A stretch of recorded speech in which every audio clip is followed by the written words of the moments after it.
আজকে আমাদের Ashiq computer hardware ল্যাবে স্কিমেটিক ডায়াগ্রাম এবং আমার লেখা ডায়াগ্রাম দিয়ে আমরা একটি ক্লাস দিয়েছি। এটি হচ্ছে বিআরএম সেকশন হাব আর্কিটেকচার মাদারবোর্ডে, অর্থাৎ যে মাদারবোর্ডগুলোর মধ্যে 775 পিন আছে এবং নর্থ ব্রিজ, সাউথ ব্রিজ এবং সিপিও আলাদাভাবে আছে, এগুলো হচ্ছে মূলত হাব আর্কিটেকচার মাদারবোর্ড।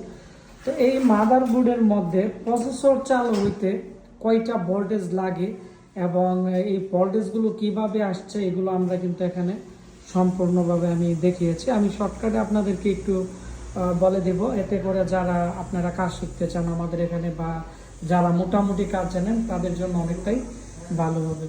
তো প্রথমত হচ্ছে 1.1 যে প্রসেসরের যে ভোল্টেজ আছে এগুলো, এই ভোল্টেজটা, আর যে হাব আর্কিটেকচার মাদারবোর্ডের মধ্যে সিপিও আর যেগুলো হচ্ছে আপডেট মাদারবোর্ড এগুলোতে ব্যবহার করে এপিও, মানে এর মধ্যে গ্রাফিক্সের ভোল্টেজও থাকে।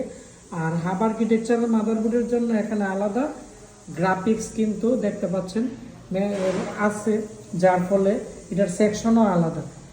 তো এখানে প্রথমত হচ্ছে ATX 12 ভোল্ট থেকে মেইন মুসপেক্টের ড্রেনে আসবে 12 ভোল্টেজ, এন চ্যানেল মুসপেক্ট হয়ে জুট, মানে মেইন এবং সাপোর্টিং এর কাজ গ্রাউন্ড করার পরে, আর এই আইসি এই দুই মুসপেক্টর ট্রিগার করার পরে 1.1 বা 1.2 বা 1.4 মানে প্রসেসরের রিকোয়ারমেন্ট অনুযায়ী কিন্তু এই ভোল্টেজটা কম বেশি হয় এবং এখানে এম্পিয়ার একটু বেশি থাকবে, 35, 40, 42 এরকম এম্পিয়ার থাকবে, কিন্তু হাই ভোল্টেজকে লো ভোল্টেজ করে দিবে। আর এই কাজটা করে হচ্ছে PWM যে আইসি আছে, মানে বিআরএমআইসি বিভিন্ন কোম্পানির হয়ে থাকে, এনসিপি, তারপর হচ্ছে ISL, তারপরও বিভিন্ন কোম্পানির হয়ে থাকে। আর এগুলোর রিকোয়ারমেন্ট থাকে 5 ভোল্ট, 12 ভোল্ট অথবা 19 ভোল্ট, 5 ভোল্ট, এই ধরনের ভোল্টেজগুলো রিকোয়ারমেন্ট হয়ে থাকে। ডেস্কটপ মাদারবোর্ডে যেহেতু 12 ভোল্টেজ আছে, তো এখানে তার ISL 6312 আইসির হচ্ছে 10 নাম্বার পিনে থাকবে 5 ভোল্টেজ। এখানে 5 ভোল্টেজ আমরা দিয়ে দিছি এখানে পুল আপ রেজিস্টারের মাধ্যমে।